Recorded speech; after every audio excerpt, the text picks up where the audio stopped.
I'm at BMW in Park Lane to pick up this X2 for my latest interview with Laurence White, a freelance TV producer and now artist.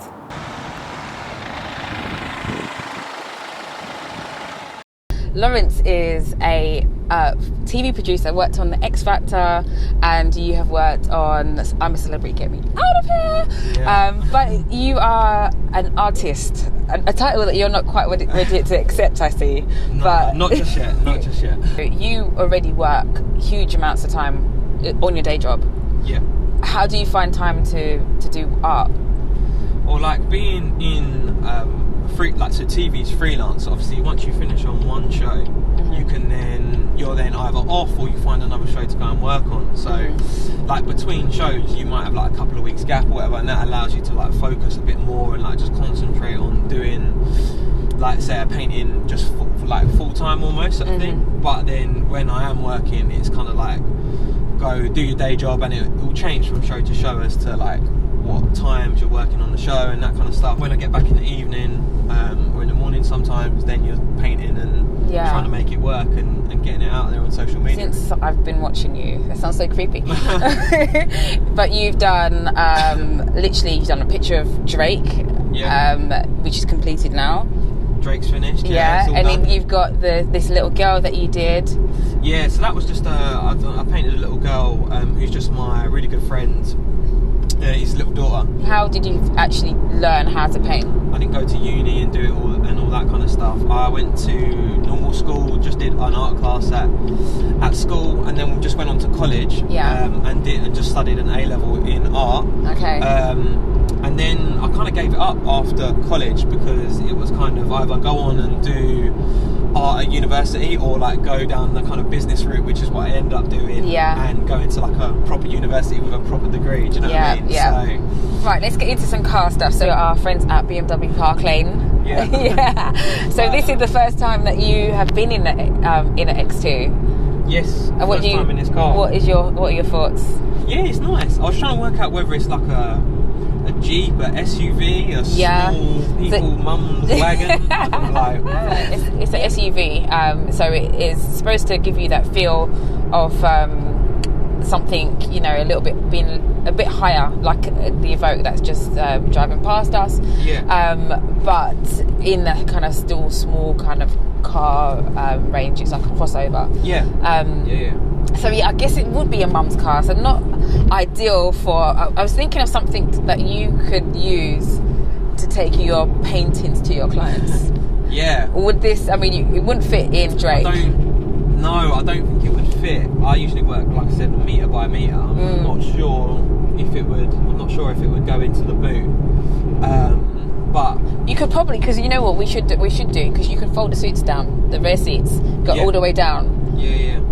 So you could maybe, if we fold the seats down, be able to get the paintings in the back. Yeah, I mean it does look quite spacious back there. So it's big, but yeah, I think I need to upgrade the car to get something bigger. Because at the moment I am struggling to get. So what do you drive in at the moment? I drive a Audi A5, but if I had my time again, I would buy something a little bit bigger, just because when I got the car, I didn't know that I'd be doing art and what I'm doing now. So the boot space it doesn't fit any kind of painting in, so it's not really that practical. Why did you decide for the A5? I just really like the look of the car. Okay. I feel like I don't really treat myself too often to like an expensive gift or anything like that, so I just thought it would be nice to a little bit of hard work has paid off, and that's what I got to show for it. Nice whip, Do you feel like the social media element has made it easier for you to pick your painting passion back up again? Yeah, social media is everything. Like everything. Unless you knew people, it was like word of mouth. There was no way to get your work out to like a lot of people. Instagram, Facebook didn't exist. 10 years ago, so like Facebook was just starting, so it just weren't really a thing. It's kind of taken it up more recently. Social media is so massive. I like the organic nature of it. If you're good and people like what you're doing, people follow you. You're kind of like a paint by the numbers kind of person. Which is not that normal. Go on, explain to the non-arty, arty-farty people what that means. Yeah, not a lot of people know that I'm dyslexic. Okay. And so, being dyslexic, you kind of see things a little bit of a different way, as well as being bad with numbers and reading, etc. Don't worry, I'm dyslexic too. It's fine. Yeah, you kind of see things in a little bit different way. So normally, a lot of artists, they will build up, say, for example, the nose on a picture. They'll finish the nose; it will look realistic, and then they'll move on to the eye, and they'll make that realistic, so you're getting a full picture. Whereas when I do a painting and you see it, you'll see that I'm just dabbing around the canvas and slowly building up the whole picture rather than just like a section or an ear, or do you know what I mean? Everything comes together at the same time rather than piece by piece, if that makes sense. As I say, I'm a dyslexic too, and I've not made certain career moves because I've kind of held myself back just through lack of confidence. I'm not a shy person, but because of my dyslexia, I've always felt like I want to do more, but I won't be good enough. That whole imposter syndrome kind of thing. Yeah, that's a mental thing, isn't it? Yeah. That's a mental shift in yourself. Yeah, but you don't seem to have that kind of lack of belief. Where do you get that from? Where do you get that strength to be like, yeah, I have dyslexia, but I can do what I want? Confidence just comes from I don't know, life. Like good parenting, it would never stop me doing anything that I wanted to do. Yeah. I don't see it as a thing. So let's move on to your parents. Do you remember your early childhood being like in the back of their car? Like, what were your memories growing up? I can't be like a story of like rags to riches or like coming from a broken home, any of that kind of stuff. Like really lucky in where I've lived. I think my parents have got it right. They're quite severe sometimes in terms of like strict, but I mean, I guess that's because your dad's Jamaican, right? Dad's Jamaican, yeah, very got that discipline down. Yeah, very disciplined. Seeing both my parents as well, like they've worked all their life. My dad works for himself. Like being able to do that every single day with no one else pushing you to do that. It's kind of like you see that and you're like, oh, that's just normal. That's just what you do to get by, sort of thing. So I guess that's like a good example. Not so much for TV, because when you're I'm a TV producer, so you've got other execs and that kind of stuff telling you what to do.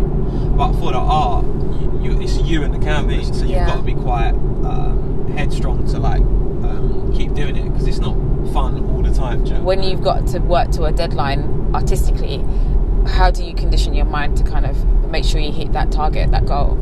I love a deadline, because if not, I will just take time and time, and not even like that I won't get it done, but I'll do an hour break. Whereas if I've got a deadline and a commission that comes in, I'm just like, okay, cool, this needs to happen. Getting, I don't know, Drake done, I know that to get it to him, I need to have it done because he's only in England for a certain period of time, so it has to be done. There's no other side of your life, the TV producer role. What are the lessons that you've kind of learned from that industry? It's a freelance industry, so it's like once one show finishes, then you're off unless you've got another show that you've already lined up to go and work on. Like, yeah, you'll get calls and that kind of stuff, but it's a lot of knocking on doors, making sure you know the right people to make sure that you're employed. Like, I feel like the name of the game in TV is to stay employed, keep your face in front of the right people.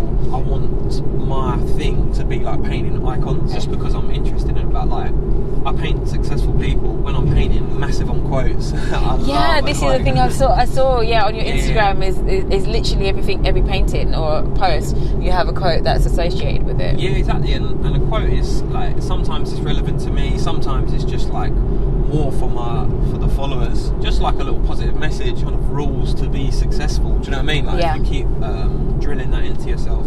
So what are the rules that you follow? Work hard, consistency, simple as that. When did you pick up on that? I've listened to loads, like hours and hours of like YouTube on the people that I admire, Gary Vaynerchuk, Jay-Z, all these kind of people that I'm painting, admire them, and so their work ethic, how they got to where they got to, that's just the rules of life. There's no set way to do it, but the principles behind how they got to where they got to are fairly similar. Do you have like a favourite video that you kind of watch? You watch Gary Vaynerchuk like religiously. Yeah. I just think that the guy just speaks so much sense, and it's applicable to any business, any personal brand, anything like that. He talks about how big social media is right now, like how much of an opportunity we have on it to kind of grow whatever it is you're trying to do. The attention that is on Instagram, especially at the moment, is just like, it's unbelievable. And when you start getting into like Instagram ads and that kind of stuff, you realise how cheap it is to promote yourself at the moment. When the big brands finally realise and stop putting their money into TV, ironically, and start putting it all into social media, the cost of advertising will go up and it will cost more to get your following up. Yeah. Yeah, it's absolutely true. So this is the moment. This is the now. I'm kind of acting now, and it won't be too long before that goes away. A lot of people who are in that position where they have a dream, they've got a job that pays the bills, and then it's that struggle between finding the time for the company you work for and finding the time to build your dream, and that's the struggle. You seem to just cut your social life down. That's also detrimental as well, because like you're giving away your young years just choosing to do less of that stuff so I can hopefully, I always wanted to be young and successful, and I ain't getting any younger, so we've got to make it happen like now. You can't guarantee when the success will come. I get it, and like I said, I just put a lot of pressure on myself to be young and successful and get to where in my head I want to be, and so I'm willing to work. So how will you know when you've made it? If anyone's like, what's the main goal? I said I want to live in Woodford. Everyone's like, what, Woodford? Like LA? No. Woodford, Essex. That's like the perfect place. I see as like suburban but nice. Yeah. Like, you've made it when you can get one of those houses. So, once I got one of those, then maybe I could be like, of course. I can relax now. When you look up to the people that I'm painting, they've made it. Like, they are icons in themselves already. And they're still working, so I can't not be working, or personally I don't feel like I can not be working now, and I in my head haven't made it yet. Do you know what I mean? I mean, I get this as well, because I get the panics. Sometimes I wake up in the night, I'm like, oh my god, what am I doing with my life? And other people are like, no, chill out, Katasha. You're working hard. We can see that things are going on, blah blah blah. But there is like this. Like, this is a good thing. Yeah, thank you. But it's that your own personal drive that is pushing you, and my own personal drive that is pushing me, because I know that I'm trying to build a life in this moment while I am still young as well, and I want my daughter to grow up, pursue her own dreams, but I want to make life a little bit easier. I'm 28, you'd have it all figured out. You're like, 100%. Like, I'm gonna be multi-millionaire by that point. But that just ain't the way it pans out sometimes. How long have you had the A5? What is it? 6-7 months now. Yeah. So within that 7-month period, your life is like literally changed. It's changed a lot. Yeah. It's amazing. Yeah, my life's changed a lot in that period of time. So in 7 months' time, where do you see yourself? I said this year the kind of aim is to still carry on doing my producer work, get some solid work in, going all the way, hopefully go back out to Australia again, do that show again, and just stay working basically until the end of the year. And with the art stuff, my goal was to hit a 5-figure painting, to sell a 5-figure painting. I managed to hit 4 figures now, and so if we can hit that 5 by the end of the year, then that'll be the one. Might have to sell a few more paintings before we get to that point. On target. I mean, you seem to have a lot of interactions. Your paintings are absolutely just spot on. Laurence, thank you. We've got to your posh area that you we've got to your dream location. But thank you for joining me for my colour stories. It was you motivated me so much. Thanks for having us.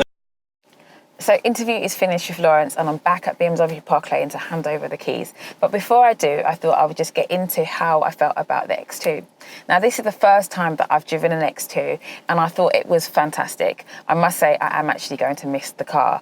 I loved everything from the interior lights to the navigation system which I used. A nice touch was the voice assist, which allowed me to say my destination to the car, and then it calculated the route for me. This X2 also had the dual clutch transmission, which there was no lag while the car changed through gears. So the car also had the Sports Plus pack, which was an upgrade on the 18-inch wheels that come as standard to 19-inch Y-spoke alloy wheels. So during the interview, I drove the car around the motorway and later on through town. It was a bit hard on the speed humps, but it handled itself on the motorway. So if you like this video, then please subscribe, comment, like, and share.